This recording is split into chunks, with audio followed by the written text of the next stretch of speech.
You may be wondering, why are first-time guests not coming back to our church? Well, that's obviously a really big question, and there are probably a lot of factors that might go into why a family or a new person chooses not to come back after they visit a church for the very first time. But our role as church leaders is to make sure that we're following up clearly so that they have every opportunity that they possibly can to be encouraged back to come back to our church. And so that brings us to phase number 3 of the church first-time guest marketing strategy hourglass. And as we've been talking to church leaders all over the place about first-time guest marketing, we've asked the question, what's your strategy? And we've heard all types of answers, but the most common answer is, we're not really sure that we have one. So the team here at Connect Ministries developed this hourglass as a template of a way to help churches build a strategy around their first-time guest marketing plan.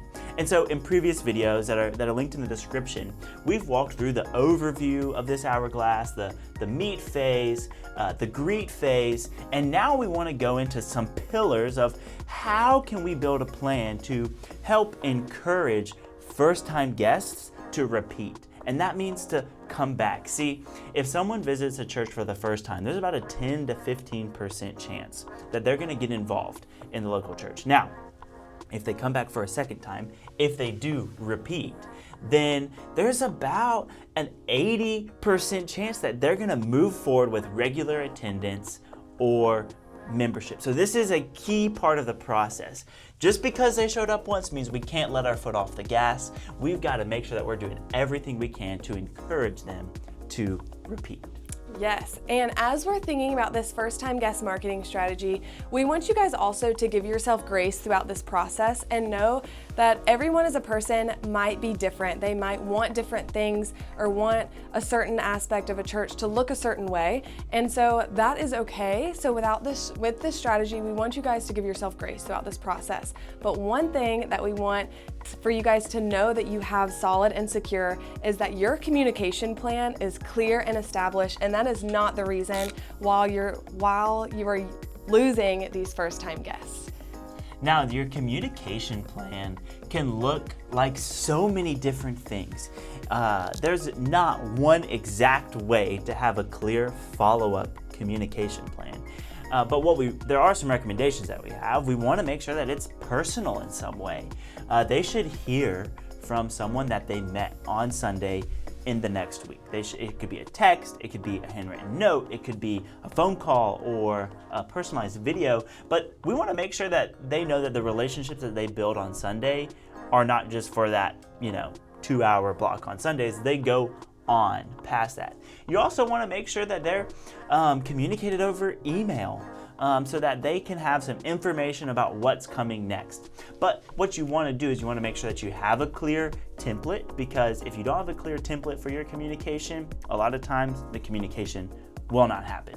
So a clear communication plan is the first pillar of this repeat phase. Yes, and one big thing about this communication plan, again, is that it can all be customizable to your church. So we know that your time as ministry leaders is so valuable, and we want a part of this process, if possible, to be automated, to be easily able to go through this email and text workflow where people are just being communicated with, but also a part of this is to be relational. Some of our favorite stories of people kind of having a first-time guest experience is maybe the pastor coming up to them or another person that they connected with in the congregation comes up to them and invites them to coffee or to come and get lunch after the service. That's where these real big life relationships are had, and that's going to influence these people to now repeat this phase and to really come back and be a part of that 80% that is now getting plugged into your church.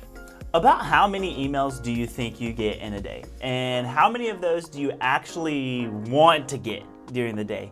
Now, the reason why I ask you that question is because a lot of times people are getting spam marketing emails all the time, and so our inboxes are filled with noise. So as we're thinking about this communication plan, it really brings us to the second pillar of the repeat phase, and that's to add value to people who are trying to get to come back to church. Now, if you're just sending them noise, like, hey, come to church on Sunday, come to church on Sunday, come to church on Sunday, come to church, it's one way. You're extracting value from that communication series.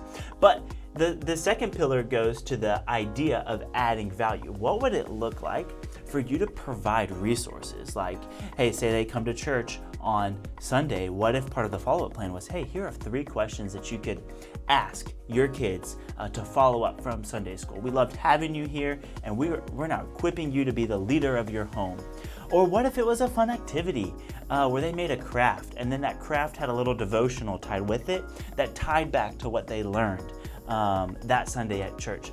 That's an easy way that you can add value, and that will set you apart, set your emails apart from all the other noise that might be hitting their inbox. So an important part of repeat is communication plan, but it's also adding value through the resources you provide, and even going as far as the events that you provide as a clear next step.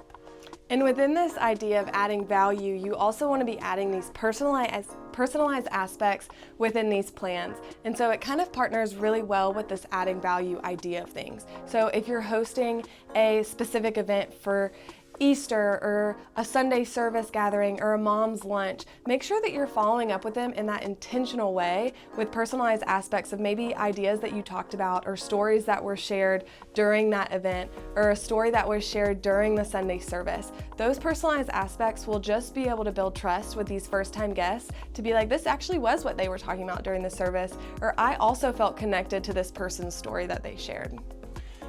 Now, a lot of times we feel like we belong the most whenever we have a specific role to play. So part of the repeat phase is also being really clear of like, what does it look like to get plugged in your church? What does it look like to join a small group? What does it look like to step up and start serving? What does it look like to maybe be baptized, or one of the many other next steps that could be part of the repeat phase, giving them the opportunity to take action on that. Because people are gonna be more encouraged to repeat if they feel like they belong. And when they belong, then they're able to even go deeper inside the relationships inside the local church. Yeah, so it's this idea about connecting them where they want to be connected.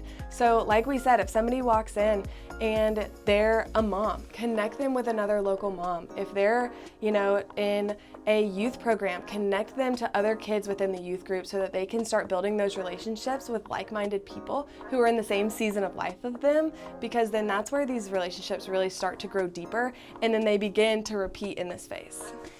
Now you might be watching this video and you're starting to hear themes of discipleship, because whenever you have someone repeat and they get connected in all of these ways, what you have is not only are they repeating, but they move to the very top of this funnel and they become your inviters. They become your word of mouth. They become your hosts, or people encouraging other people to then go through this first-time guest marketing hourglass, which is a really powerful thing. And so when we see this hourglass play out, it's not just one time through the hourglass. No. The members and the regular attenders of your church are now encouraging more and more people to go through this process so that the church is doing exactly what it was created to do, and that is go out into the community, meeting new people, and sharing with them the message of Jesus Christ. And through that, we see such tremendous impact. So we hope that this concept of the first-time guest marketing hourglass has been helpful as a way to give you and your church a framework of how to think about building a first-time guest marketing strategy. You might also be wondering like, hey, I'm not really sure how effective my church is at implementing this first-time guest marketing hourglass. Well, we have a free offer for you. In the description, there's a link to a digital marketing evaluation.